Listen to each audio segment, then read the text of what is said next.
MPSC लक्ष्य या YouTube चॅनलतर्फे मी तुम्हा सर्वांचं स्वागत करते. माझं नाव आहे डॉक्टर प्रीती आणि आजच्या या चालू घडामोडीच्या प्रश्नांच्या सिरीजला आपण सुरुवात करतोय.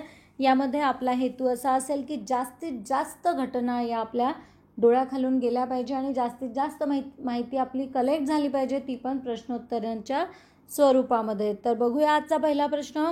मराठी राजभाषा दिन 27 फेब्रुवारीला साजरा करण्यात आला. त्या दिवशी कुणाचा जन्मदिवस असतो? मी ऑप्शन याच्यासाठी घेते कारण तेवढ्या वेळात तुम्ही उत्तरं कमेंट बॉक्समध्ये लिहा, जेणेकरून तुम्हाला तुमचीच पडताळणी करता येईल. विनायक वामन शिरवाडकर, गदी माडगुळकर, विदा करंदीकर किंवा यापैकी नाही. तर कुसुमाग्रज म्हणजे आपले विवा शिरवाडकर, ज्यांनी असं म्हटलं होतं की माझ्या मराठी मातीचा लावला ललाटास टिळा, हिच्या संगाने जागल्या दऱ्या खोऱ्यातील शिळा. तर अशा कुसुमाग्रज विवा शिरवाडकर यांच्या जन्मदिनी आपण मराठी भाषा दिवस हा साजरा करत असतो 27 फेब्रुवारीला. राष्ट्रीय विज्ञान दिवस म्हणून कुठला दिवस साजरा केला जातो? तर 28 फेब्रुवारी हा दिवस राष्ट्रीय विज्ञान दिवस म्हणून साजरा केला जातो. या दिवशी 28 फेब्रुवारीला CV रमन यांना नोबल प्राईज मिळालं होतं आणि या वर्षीची जी थीम आहे ती म्हणजे science for the people and people for the science he theme आहे. स्मार्ट ग्राम पुरस्काराने कुठल्या गावात सन्मानित करण्यात आलेला आहे? तर आनंदवन या गावात स्मार्ट ग्राम पुरस्काराने सन्मानित करण्यात आलेला आहे. आनंदवन जे आहे त्या आनंदवनामध्ये ते हागणदारी मुक्त गाव आहे. शिवाय तिथे आंतरजातीय विवाह, आंतरविकलांग विवाह, छोटे छोटे लघुउद्योग आणि खूप सुंदर अशी त्या गावाची रचना असल्यामुळे त्यांना हा पुरस्कार देण्यात आलेला आहे, सर्व निकषांवर योग्य असं. 99व्या मराठी साहित्य संमेलनाचे अध्यक्ष कोण आहेत? तर प्रेमानंद गजवी हे 99व्या मराठी साहित्य संमेलनाचे अध्यक्ष आहे. नागपूर येथील रेशीमबाग येथे हे संमेलन आयोजित करण्यात आले होते. यापूर्वी ज्या साहित्य संमेलनाच्या अध्यक्षा होत्या कीर्ती शेलदार, यांच्याकडून याचे जे पदभार आहे तो गजवी यांनी स्वीकारलेला आहे, प्रेमानंद गजवी. मराठी विश्वकोशामध्ये किती नवीन शब्दांची भर पडणार आहे? तर मराठी विश्वकोशामध्ये आता 1500 नवीन शब्दांची भर ही पडणार आहे. इंग्लंडमध्ये होणाऱ्या 2020 महिला क्रिकेट सामन्याचं कर्णधारपद कुणाला मिळालं आहे? तर स्मृती मानधना यांना याचं कर्णधारपद जे आहे इंग्लंडमध्ये होणाऱ्या सामन्याचं ते मिळालेलं आहे. या स्मृती मानधना आहेत.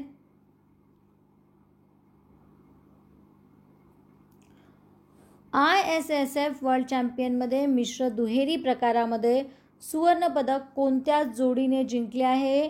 तर यामधील भारताची जी जोडी आहे सौरभ चौधरी आणि मनू भाकर यांनी हे सुवर्णपदक भारताला मिळवून दिलं आहे. याआधी सौरभ चौधरी यांनी पुरुष एकेरीमध्ये सुद्धा 10 मीटर एअर रायफलमध्ये हे सुवर्णपदक मिळवलेलं आहे आणि डायरेक्ट ऑलिम्पिकसाठी त्यांची निवड झालेली आहे.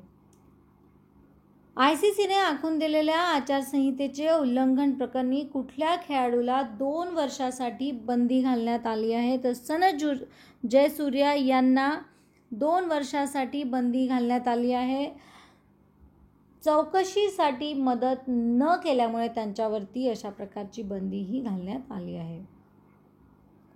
कान्स फेस्टिवलमध्ये विश्वचषक ओपन ट्रॉफी कोणी जिंकली आहे? तर ही विश्वचषक ओपन ट्रॉफी अभिजित गुप्ता यांनी जिंकली आहे आणि पियर लुईक बुसो यांना त्यांनी या स्पर्धेदरम्यान हरविले आहे. आशियाई हॉकी फेडरेशनने प्लेयर ऑफ द इयर म्हणून कोणाची निवड केली आहे? मनप्रीत सिंग, लाल रेसियामी या दोन्ही किंवा दोन्ही नाही. तर मनप्रीत सिंग यांची प्लेयर ऑफ द इयर म्हणून निवड झाली आहे. तर लाल रेसियामी यांची rising player of the year 2018 म्हणून निवड झाली आहे. परंतु आपल्याला विचारलं आहे प्लेयर ऑफ द इयर म्हणून, याचं उत्तर असेल मनप्रीत सिंग. आंतरराष्ट्रीय T20मध्ये कुठल्या देशाने सर्वात जास्त रन बनवून विक्रम नोंदविला आहे? तर याचं उत्तर आहे अफगाणिस्तानने. सर्वात जास्त रन बनवून विक्रम नोंदविला आहे? तुम्हाला कमेंट बॉक्समध्ये सांगायचं आहे की या आधीच्या कुठल्या देशाचा विक्रम यांनी मोडीत काढलेला आहे आणि किती रन यांनी यामध्ये बनवले आहेत. इंदिरा नूई अतिशय पॉवरफुल लेडी आहेत, ज्या बोर्ड ऑफ डायरेक्टरचा भाग झालेला आहे. त्यांनी पेप्सिकोमधून सुट्टी घेतलेली आहे आणि आता त्या ॲमेझॉनच्या भाग झालेल्या आहेत. संप्रीती सैनिकी कवायत भारत व कुठल्या देशादरम्यान झाली? तर ती भारत आणि बांगलादेश दरम्यान झालेली आहे. प्रधानमंत्री आवास योजनेद्वारे किती घरांना मंजुरी मिळाली आहे? तर याचा एक्झॅक्ट आकडा काहीतरी 5, 60, 645 इतका आहे. पण इथे जे पर्याय दिले आहे 5 लाख, 6 लाख, 7 लाख आणि 8 लाख, म्हणजे आपल्याला इथे पर्याय क्रमांक 1 हा योग्य आहे. प्रधानमंत्री Awas Yojana. White cement plant project कुठल्या राज्यात राबविण्यात येत आहे? तर व्हाईट सिमेंट प्लांट प्रोजेक्ट हा हिमाचल प्रदेशमध्ये राबविण्यात येत आहे. माकडाला उपद्रवी प्राणी म्हणजे जो शेतीसाठी हानिकारक आहे असा उपद्रवी प्राणी म्हणून कोणत्या राज्यानं घोषित केलं आहे? तर इथे सुद्धा उत्तर आहे हिमाचल प्रदेशनी माकडाला उपद्रवी प्राणी म्हणून घोषित केलं आहे तब्बल 11 जिल्ह्यांमध्ये. हा हिमाचल प्रदेश आहे आणि हे हिमाचल प्रदेशचे मुख्यमंत्री आहेत जयराम ठाकूर आणि हे आहेत हिमाचल प्रदेशचे राज्यपाल आचार्य देवव्रत.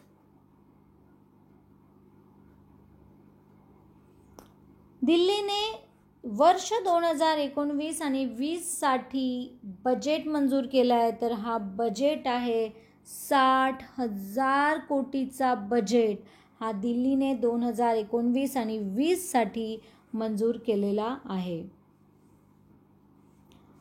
पुढला प्रश्न बघूया. चौथी global health digital partnership summit सध्या कुठे आयोजित केलेली आहे? तर ही चौथी ग्लोबल हेल्थ डिजिटल पार्टनरशिप जी समिट आहे ती दिल्ली येथे आयोजित केली आहे. यामध्ये आपल्यासोबत वर्ल्ड हेल्थ ऑर्गनायझेशन सुद्धा आपल्यासोबत आहे. 25 ते 26 जानेवारी New Delhi. Adoption of digital technology for a healthier world. तर अशा पद्धतीनं आपण भरपूर प्रश्न या भागामध्ये बघितली आहेत.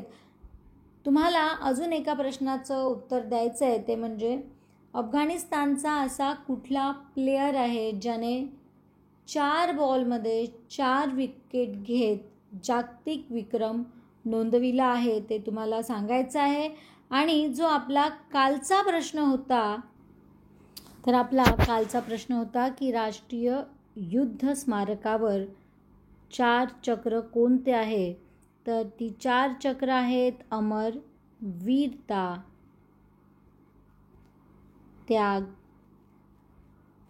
आणि सुरक्षा. तर अशा पद्धतीने मित्रांनो सर्वांनीच बऱ्याच विद्यार्थ्यांनी या प्रश्नाचं जे उत्तर आहे ते योग्य दिलं आहे. योग्य उत्तर देणाऱ्या मुलांची नावे आहेत